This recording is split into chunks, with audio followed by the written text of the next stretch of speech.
Welcome back to another episode of 40 Facts about the 40K universe. I am your host, Gersh1, and you are watching One Mind Syndicate. Today we continue with a viewer request. Somebody requested for us to do the Penal Legions, so that's what we're going to do today. Let's get into 40 Facts about the Penal Legions.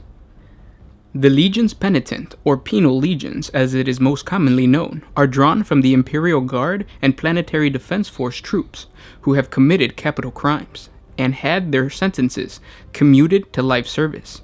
In a desperate universe, justice is often harsh and instant, with little consideration given to miscreants and misfits. In the struggle for survival, there is no room for individuals who transgress the rigid structure of society. Such people face servitude for life in the Penal Legions. There are a great many capital crimes, so the supply of potential troops for the Penal Legions is never ending. The Legions are home to killers and psychopaths, to fraudsters and cheats, and to the insane and the fanatic. Pickpockets and petty thieves rub shoulders with brutal murderers, cackling madmen, and religious zealots. The penal units in which these villains serve are the product of the harsh discipline enforced to the Imperial Guard. With millions of men and women under arms, all armed and trained to kill for the God Emperor, there can be no leniency if order and combat effectiveness are to be maintained. The breaking of any number of tenets of military law and the inexhaustible wealth of the Minotaur regulations, up to and including murder, are all punishable by death. The will of condemned criminals is not easily bound to the Emperor's service, and so many methods may be applied to get these wretches into battle. These methods may include the generous application of lashes by electral scourgers, or fitting the penal legionnaires with auto-injectors to flood their bloodstreams with frenzon, slaughter, or other combat drugs, and to turn them into raging berserkers. Decimation of a penal legion that fails to advance is almost a common motivational tool. In some cases, legionnaires may be fitted with explosive collars which can be detonated remotely to reinforce an order or to give instant punishment. The penal legions are thrown into the most dangerous and suicidal of engagements where the chances of survival are minimal. Some go into battle filled with remorse for their crimes. Others walk like men already dead, their limbs trembling with fear. There are so many that embrace the carnage and the prospect of their own death with madness born of fear.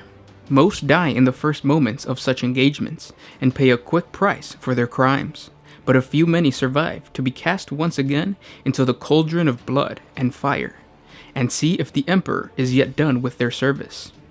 These rare survivors are a savage breed who can walk into the mouth of hell and emerge screaming their defiance at death. In the end, death finds all, and even the most indomitable survivors will eventually find the only release from their crimes that there can ever be. A very few of these rare and dangerous survivors may find themselves performing new and more lethal service for an Inquisitor who has use for resourceful and hardened killers. The Adeptus Arbitus are the pillars of justice across the galaxy and patrol the far-flung planets of the Imperium, where rebellion and defiance are crimes against humanity. The Arbitrators hunt down and capture rebels who would bring suffering and chaos to all mankind. The toughest criminals captured by these Arbitrators are inducted into the ranks of penal legions. There are a few in the Emperor's own army, the Imperial Guard, who do not respect the Emperor, that are disloyal and rebellious.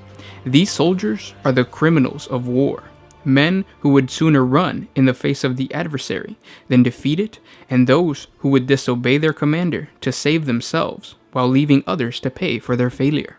Becoming a penal legionnaire for a member of the Imperial Guard requires being condemned for a crime that is punishable by death, and taking the choice to meet the death by surviving in a penal legion. It means a decision to meet the death at the hands of the enemies of mankind, rather than at the hands of the firing squad, or the end of a commissar's pistol. Priests of the Minotaur serve many vital roles in the spinward front, and some might say that the most important is shepherding the spiritual health of the men and women involved in these conflicts. There are many who crave spiritual leadership, who thrive only when shown the way through the example of the Imperial Creed, and within the spinward front, the preachers that answer that call are sometimes named Precentors of Penance. Praecentors are not just leaders and spiritual guides.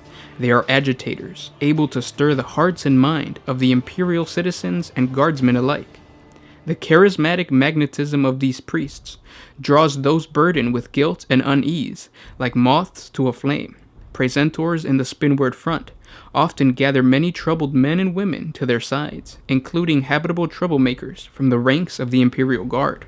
It should be of no surprise that the regiment that most frequently uses the Praecentors of Penance are the Penal Legions. Amongst the prisoner soldiers of the Penal Legions, a Praecentor of Penance offers the only salvation from death by giving them the chance to redeem themselves through their actions. Of course, the one thing that Praecentors cannot offer them is redemption for their crime.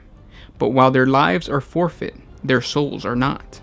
Praecentors must preach to all penal units, one of these being the Perfect Penant. The Perfect Penant are a feared sight in the Imperium, and rightly so, for they are famous for the harsh punishment they employ.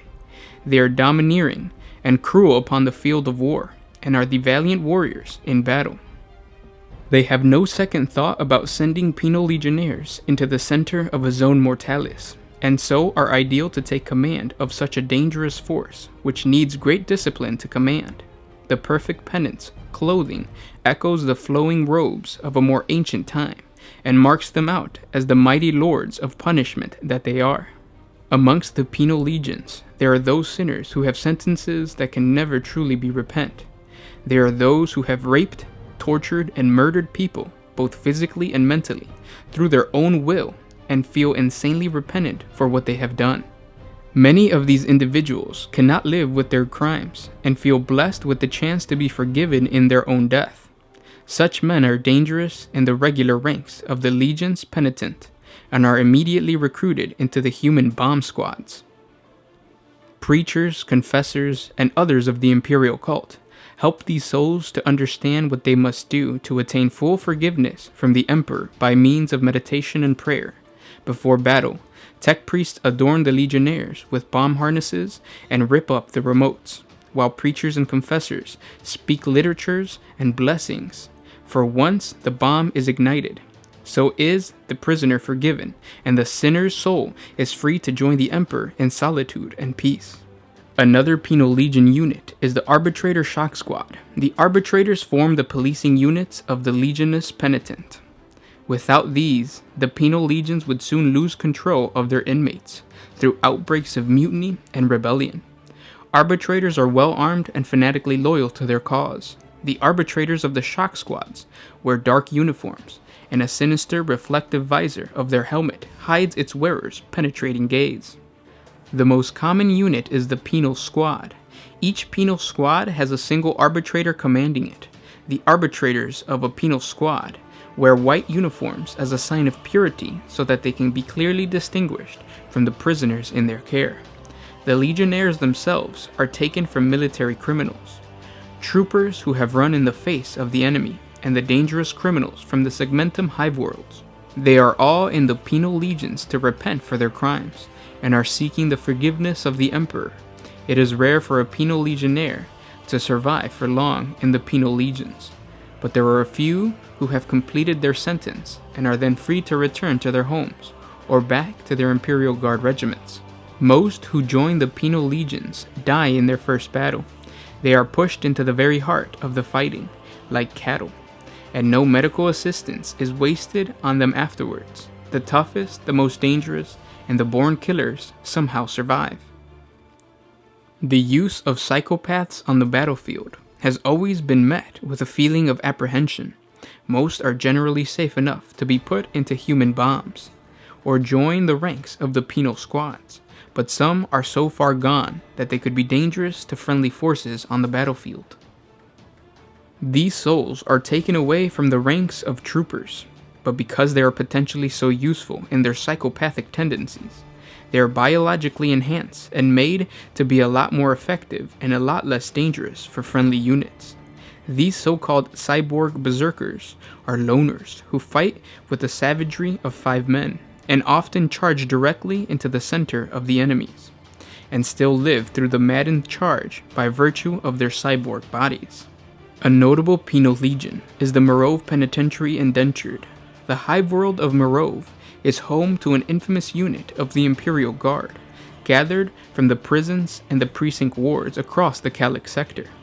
This unit is commonly known as simply the Morove Penal Legion, although there are rumors that its official designation is much more complex and exists only in some forgotten administratum data vault.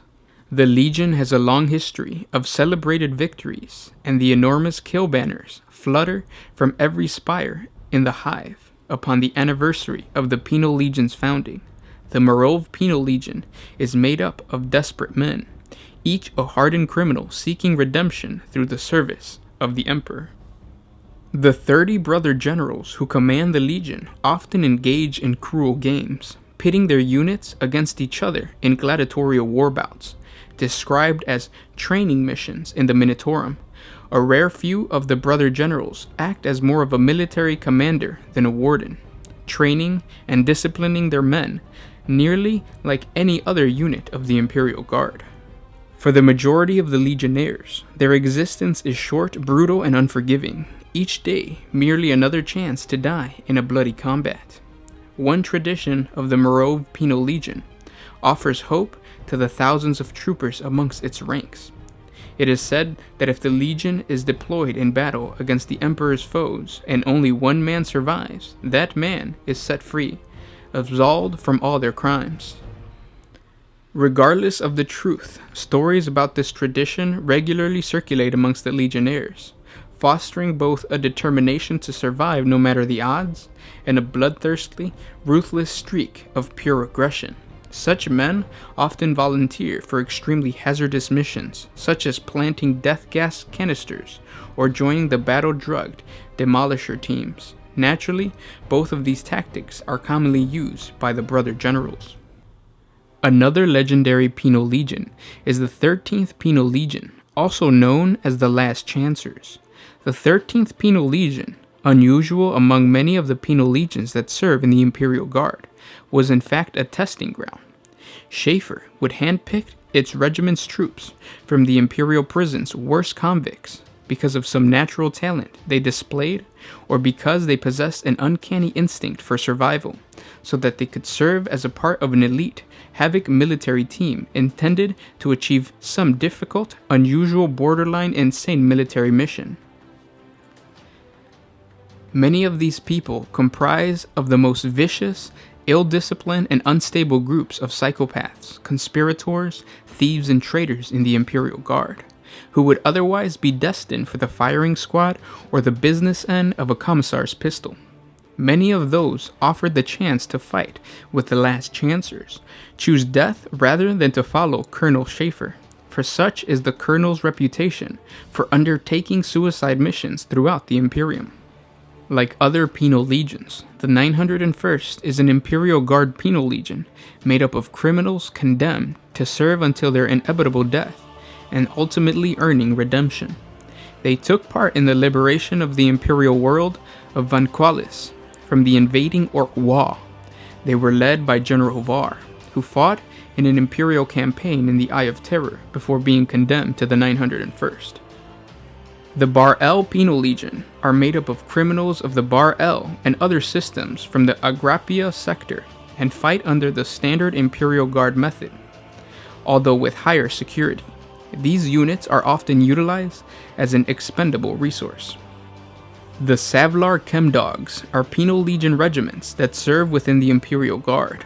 They draw their recruits from the prisons on the inhospitable penal world of Savlar by the promise that they will be allowed to keep anything they take from the battlefield, as well as the chance to get away from the Savlar highly toxic environment.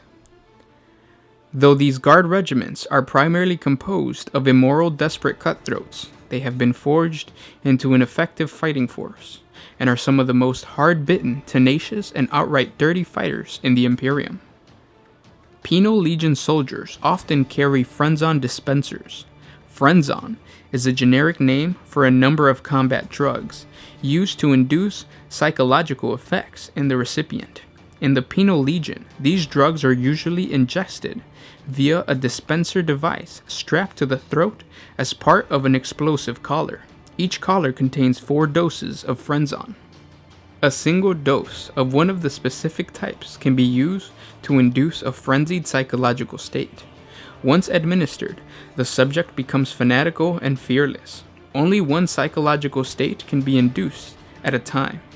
A single dose of Frenzon antidote will negate the induced psychological state. And those were 40 facts about the Penal Legions. Thank you guys so much for sending those suggestions to us. Please do it again. Comment down below and let us know what Imperial Guard regiment you guys would like to hear about. Don't forget to put suggestion followed by the regiment that you guys would like to hear about for next week, because a video is going to come out based on the suggestions that you guys give to us. So you choose the regiment, we'll make a video for next week. Thank you for all the constructive criticism that you guys have been commenting. I know we can't respond to everything, but know that we read, and based on your comments, we're trying to improve our content. It's what we want to do is create a YouTube channel for Warhammer 40K where our subscribers wake up in the morning and they know they're going to have a video waiting for them. Because we're trying to do that, or because we really want to put consistent content out, sometimes the content itself can't be, top-notch perfect, but we're striving to get there. So thank you guys so much for those comments.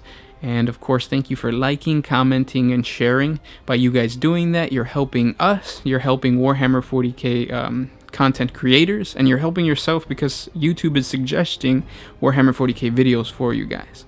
And thank you for the love that you guys sent towards the Cubs. We live in Chicago, the Cubs are our team, and we won in the most epic, amazing baseball game I've ever watched. It was an amazing feeling, and then you guys commenting and saying congratulations, it just makes it all that better. So thank you. You guys are awesome, and I'll catch you guys tomorrow. This was Gersh1 with One Mind Syndicate, signing out.